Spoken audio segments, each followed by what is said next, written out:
Assalamualaikum warahmatullahi wabarakatuh. Selamat malam, rekan-rekan sekalian. Di kesempatan kali ini, kita akan membahas ISO 9001-2015, yaitu Quality Management System, atau Sistem Manajemen Mutu. Nah, ISO 9001-2015 ini merupakan salah satu tata kelola yang banyak diterapkan oleh perusahaan-perusahaan. Ya, di antaranya bertujuan untuk agar suatu sistem, suatu produk, atau jasa itu terstandarisasi dari sisi quality atau mutu yang nanti akan dideliver kepada customer. Nah, mengapa sih perlu standarisasi? Standarisasi mutu itu perlu dilakukan, yaitu untuk menjaga jasa layanan atau produk yang kita deliver kepada pelanggan.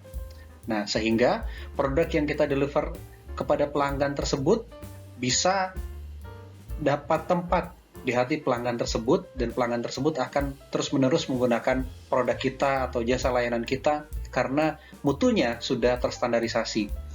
Kemudian, mengapa perlu standarisasi mutu? Yaitu untuk menjamin kesamaan dan keseragaman. Ya, bisa dilihat di slide gitu ya. Ada beberapa perspektif yang orang melihat suatu benda misalnya atau suatu hal yang mana perspektifnya bisa berbeda, ya, baik dilihat dari sisi depan, samping, ya, belakang gitu ya, itu memiliki perspektif yang berbeda, sehingga diperlukan satu standarisasi untuk menjamin kesamaan atau menyeragamkan persepsi atau quality suatu jasa layanan atau quality suatu produk untuk dideliver kepada pelanggan. Nah, kemudian standarisasi ini diperlukan karena standarisasi ini sebagai persyaratan, kriteria, metode, teknis, atau referensi yang nanti bisa digunakan terus-menerus atau berulang, sehingga input, output, ya, atau outcome terhadap suatu kegiatan, baik itu memproduksi barang atau jasa yang dideliver kepada customer, itu sesuai karena kita telah memiliki persyaratan, kriteria, metode, teknis, dan referensi yang sama. Nah, standarisasi ini juga penting, rekan-rekan, karena ketika tidak ada standarisasi yang diterapkan di sebuah entitas, misalnya contohnya ada personil yang diganti begitu ya, atau yang turnover-nya cukup tinggi, ini akan mempengaruhi ritme kerja di entitas tersebut. Kenapa demikian? Karena personil baru itu belum tentu memiliki pemahaman, persyaratan, atau kriteria yang sesuai dengan personil yang sebelumnya. Nah, itulah kenapa perlu standarisasi, baik itu standarisasi prosedur, instruksi kerja, dan lain-lain. Kemudian, di dalam sistem manajemen mutu itu ada satu kata ya yang kita sebut dengan sistem, yang mana sistem ini dia memiliki keterkaitan satu sama lain. Jadi sistem itu terdiri dari beberapa subsistem. Nah, sistem ini merupakan suatu kesatuan yang terdiri dari bagian-bagian yang saling berhubungan dan saling mempengaruhi. Ya, jadi di dalam implementasi sistem manajemen mutu ini memerlukan keterlibatan dari semua pihak di dalam sebuah entitas atau organisasi atau perusahaan. Kenapa demikian? Karena tanggung jawab sistem manajemen mutu ini tidak hanya berada pada satu departemen saja, yang melainkan tanggung jawab seluruh departemen yang terlibat di dalam proses mutu tersebut. Nah, kemudian selanjutnya, sistem manajemen mutu yaitu merupakan suatu tatanan atau suatu aturan atau suatu standar yang tadi sudah dijelaskan di depan, yang mana bertujuan untuk mencapai goals, tujuan yang telah ditetapkan. Ya, kalau di dalam implementasi ISO 9001, kita sebelumnya itu kita menetapkan dulu sasaran mutunya seperti apa, yang mana sasaran mutu ini nanti akan di breakdown lagi ke sasaran setiap unit kerja, yang mana nanti akan dilakukan monitoring secara berkala, baik bulanan, triwulan, atau per semester atau per tahun. Tujuannya untuk apa? tidak lain yaitu untuk menjamin kualitas output dan proses pelayanan atau produksi atau layanan jasa yang kita berikan kepada customer itu sudah sesuai dari sisi kualitinya, dari sisi mutu. Nah, itulah mengapa banyak perusahaan yang menerapkan ISO 9001 2015 tidak lain tujuannya adalah untuk menjaga mutunya selalu terjaga. Ya, jadi kalau mutunya terjaga, customer atau pelanggannya pun akan puas begitu ya. Kalau sudah puas seperti apa? Dia akan terus-menerus menggunakan jasa atau layanan dari perusahaan. Nah, konsep manajemen mutu ini sebenarnya ada kaitannya dengan quality control dan quality assurance. Nah, ternyata quality control dan quality assurance ini dua hal yang memiliki kesamaan namun berbeda. Ya. Jadi, quality control atau kendali mutu itu merupakan bagian dari quality assurance, yang mana keduanya ini merupakan bagian dari quality management atau manajemen mutu, yang mana tidak lain adalah untuk proses improvement secara terus-menerus atau continuous improvement. Baik improvement dari sisi proses, prosedur, aktivitas, dan lain-lain. Nah, selanjutnya konsep mutu ini pertama kali dikenalkan oleh Kaoru Ishikawa tahun 1915 sampai 1989, yang mana pada saat itu kepuasan pelanggan menjadi salah satu faktor penting untuk dijaga.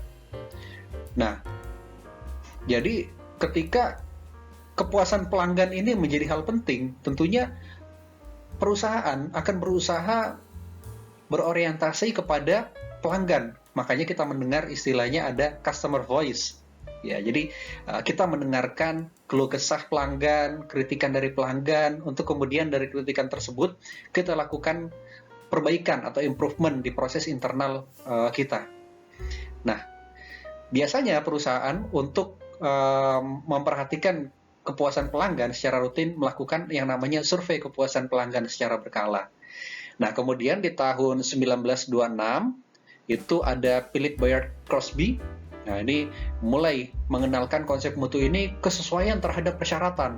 Ya, jadi ada syarat-syarat yang ditentukan di depan, yang mana syarat-syarat ini nanti sudah disusun sedemikian rupa sehingga kalau misalnya persyaratan ini diterapkan seluruhnya, artinya mutu yang kita deliver kepada customer itu sudah sesuai dengan yang ditetapkan oleh perusahaan. Nah, kemudian konsep mutu ini terus berkembang, rekan-rekan. Tidak hanya sampai dengan Philip, kemudian Joseph Moses Juran juga mengenalkan begitu ya konsep kesesuaian dengan penggunaan. Ya, jadi harus sesuai dengan penggunaan. Ya, itu adalah mutu. Jadi mutu ini dijaga begitu ya, yang mana nanti secara rutin dilakukan quality control, dilakukan quality assurance terus-menerus, kemudian dilakukan beberapa evaluasi begitu ya antara kesesuaian dengan penggunaan produk yang dihasilkan itu sudah sesuai dengan kebutuhan maupun fungsinya. Kemudian William Edward Deming itu William Edward ini sendiri memenuhi dan melebihi harapan dan kebutuhan pelanggan. Nah, jadi dia mengenalkan konsep yang sedikit lebih maju begitu ya daripada Kaoru Ishikawa, yang mana dia memenuhi ekspektasi dari pelanggan ya. Kalau pelanggannya mungkin minta produknya adalah ini ya, jadi kalau William ini mencoba mengenalkan bahwasanya ketika kita memberikan lebih begitu ya terhadap kualitas suatu produk tersebut, itu adalah mutu gitu ya, yang mana nanti ketika ada kebutuhan pelanggan, ada kebutuhan lagi begitu ya dengan quality yang lebih bagus begitu ya dari yang sebelumnya, itu akan ada proses improvement secara berkelanjutan. Nah, apa sih sistem manajemen mutu ISO 9001-2015? Nah, berdasarkan penjelasan tadi bisa kita simpulkan bahwasanya manajemen mutu ini yaitu sistem ya yang memberikan semacam pedoman atau kriteria yang apabila diterapkan di dalam sebuah perusahaan, ini akan diharapkan bisa meningkatkan customer satisfaction atau kepuasan bagi customer, yang mana tujuannya nanti di dalam continuous improvement itu akan ada perbaikan berkelanjutan. Jadi mutunya akan semakin meningkat, kualitinya semakin meningkat, ya, sehingga customernya semakin puas, sehingga desain inilah sistem manajemen mutu bekerja begitu ya, sehingga ada proses improvement baik di setiap proses, di setiap prosedur, di setiap kegiatan yang dilakukan oleh perusahaan. Nah, ini sedikit ringkasan rekan-rekan terkait evolusi sistem manajemen mutu, yang mana awalnya itu tidak memperhatikan quality begitu ya. Kemudian di Jepang, kemudian dikenal dengan istilah zero defect atau quality inspection. Kemudian mulai ada quality control, ya, zero defect continuously. Kemudian ada quality assurance, zero defect continuously, and customer satisfaction. Kemudian di tahun 2000 itu ISO merilis standar ISO 9001 tahun 2000, yang mana isinya adalah terkait kepuasan customer secara konsisten. Ya, standarnya seperti apa? Nah, itu diatur di dalam ISO 9001 2000 tahun 2000. Nah, kemudian yang terbaru di tahun 2015 barulah dirilis ISO yang saat ini banyak diterapkan oleh perusahaan, yaitu Zero Defect Continuously and Interested Parties Satisfaction. Ya, jadi ISO ini mengharuskan kita untuk mengidentifikasi siapa sih interested parties atau pihak-pihak yang berkepentingan, yang berhubungan dengan perusahaan kita, sehingga interested parties tersebut itulah yang akan kita jaga, ya, dari sisi jasa layanan yang kita berikan atau hubungannya dengan perusahaan. Nah, harapannya ketika ini diterapkan, ini akan ada sustainability. Ya, jadi kinerja perusahaan akan sustain gitu ya, akan meningkat secara terus-menerus, sehingga konsep mutu ini akan linear dengan tujuan atau kinerja dari perusahaan. Kemudian ini sedikit tentang ISO 9001 family. Jadi sebelum ISO 9001 2015 itu sebelumnya sudah ada ISO yang mengatur begitu ya sebagai acuan di dalam implementasi mutu di dalam sebuah organisasi atau perusahaan. Ya, termasuk dalamnya guidelines for auditing management system. Jadi diatur juga di dalam ISO 19011 2018.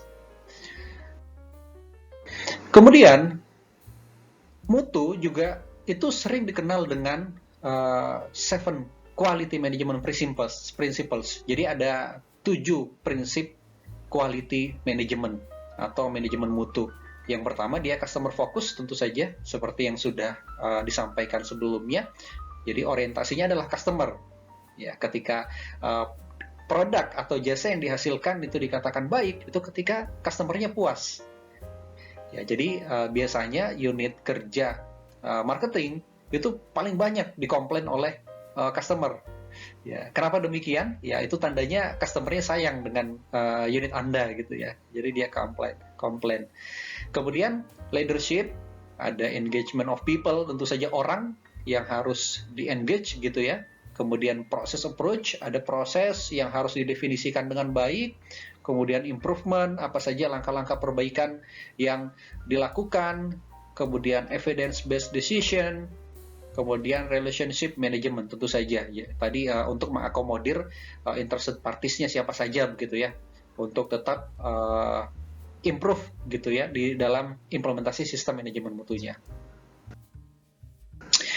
Baik, di dalam standar ISO 9001 itu kita kenal ada 10 klausul, ya, yang mana masing-masing klausul ini terdiri dari beberapa turunannya lagi, poin-poin, ya, atau aneks begitu ya, atau kriteria, yang mana kalau perusahaan ingin menerapkan ISO 9001, biasanya poin-poin klausul atau subklausul inilah yang harus dipenuhi. Ya, mulai dari konteks of organization, kita harus mendefinisikan organisasinya bergerak di bidang apa, kemudian scope atau ruang lingkup mutunya seperti apa, Setelah didefinisikan, barulah kemudian ada leadership. Oh ya rekan-rekan, biasanya di dalam implementasi ISO itu kita kenal dengan ada PDCA ya, Plan Do Check Act, yang mana klausul 4 sampai dengan 7, jadi Context of Organization, Leadership, Planning, and Support, itu kita kategorikan ke dalam plan. Ya, jadi masuk ke dalam tahap perencanaan sistem manajemen mutu. Kemudian, Do ini dia sudah menyentuh ranah operation. Ya, jadi operasi inti perusahaan itu apa sih? Nah, itu ada di operation, seperti apa proses bisnisnya atau proses utama perusahaannya itu banyak disyaratkan di dalam klausul 8 yaitu operation. Kemudian cek, di sini ada performance evaluation. Ini sudah mulai ada monitoring, measurement, analysis, and evaluation. Dilakukan tidak secara berkala, baik bulanan, triwulanan, semesteran, ya atau tahunan, gitu ya. Itu harus terdefinisi di dalam performance evaluation. Kemudian internal audit. Ya, jadi ISO ini mengharuskan kalau suatu proses atau barang begitu ya telah dilakukan sertifikasi ISO, maka dia harus diaudit secara rutin. Ya, yang nanti di audit ini ada juga monitoring atas NC atau temuan non-conformities di dalamnya. Ya, kemudian setelah proses audit internal ada manajemen review, yaitu manajemen melakukan review terhadap sistem manajemen mutu yang telah diimplementasikan di perusahaan. Nah, kemudian yang terakhir ada proses improvement di situ.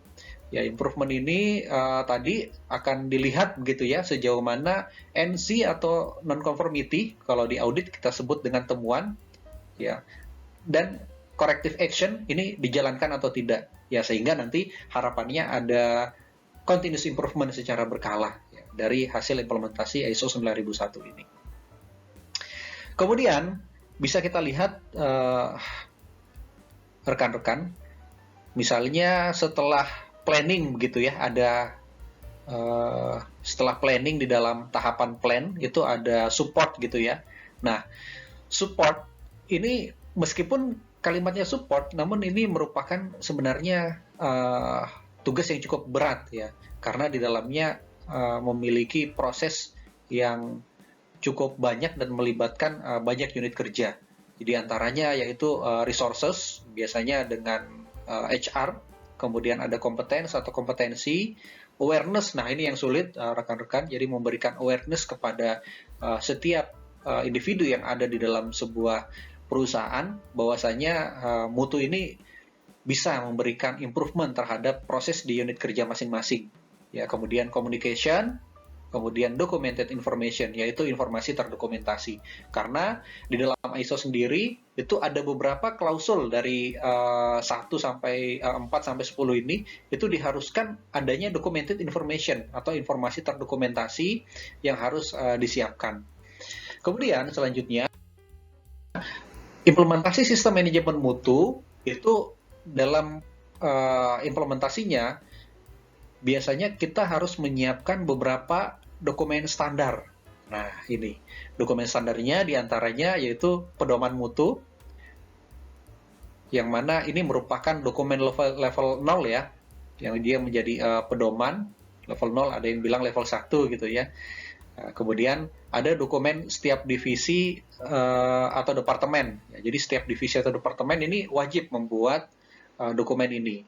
Ya, contohnya ada list peraturan dan kebijakan di divisi atau departemen terkait, ada bisnis prosesnya seperti apa, standar prosedur, instruksi kerja, ya dokumen isu internal eksternal, interested parties tadi untuk memetakan kira-kira perusahaan ini atau proses yang di ISO-kan ini bersinggungan dengan siapa saja.